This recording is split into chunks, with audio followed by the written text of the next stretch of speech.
Dobar dan, dragi moji sugrađani. Evo, ja ću se malo poslužiti papirom, čisto da ostanem sabrana. Ja sam danas jako radosna, jer mojim gradom hodamo da ukažemo na vrijednost života i da se ohrabrimo čuvati ga i štititi od trenutka začeća, jer je pobačaj zlo koje stoji u podlozi svih strahota čovječanstva i istovremeno njegova najveća prijevara, kada se uvjerava ženu da je to njezino pravo.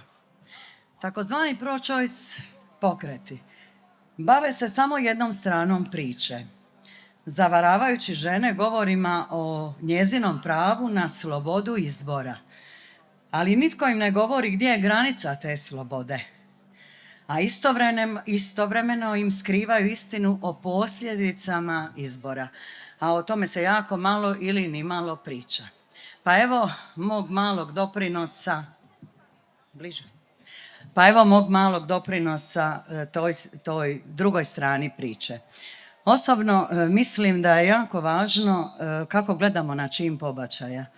Kao na kratko, bezazleno, brzo prolazno čišćenje i rješenje nastalog problema ili uskraćivanje prava na život vlastitom djetetu. Moja priča započinje na sličan način kao i kod većine žena koje su, nažalost, učinile pobačaj.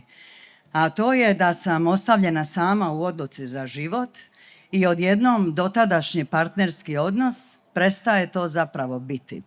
U muci i tjeskobi, pritisnuta strahovima, naravno i ljudskim obzirima, i tada, ne vidjevši drugi put, biram pobačaj.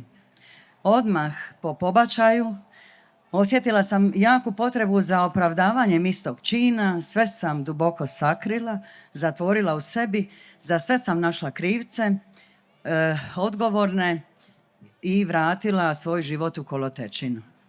Međutim, nisam tada znala, danas znam, da je pobačaj bio početak moje depresije, praznila jedne kronične tuge i otuđivanja od života.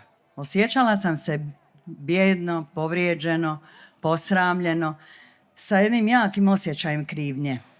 Često jadno, tupo i kao žena i supruga izdano i nezaštićeno. Povrijedila sam savjest, ženu i majčinstvo u sebi. Duboko sam ranila svoju dušu, duh i tijelo sa bolnim posljedicama. Također razboljela sam se od autoimunološke bolesti sistemskog lupusa, koji je u nastavku života postao zapravo i ozbiljna prijetnja za moje moguće majčinstvo. Život se podijelio na vrijeme prije i poslije pobačaja. Počela sam živjeti jaku usamljenost i partnerstvo više nisam osjećala niti tražila, iako mi je jako trebalo. U meni je bujala jedna velika gorčina koja je donijela nepoštovanje i neprijateljstvo prema mužu, koji zapravo nikad nije pokazao nekakvo žaljenje zbog počinjenog pobačaja. A to je kasnije, između ostalog, dovelo i do razvoda braka.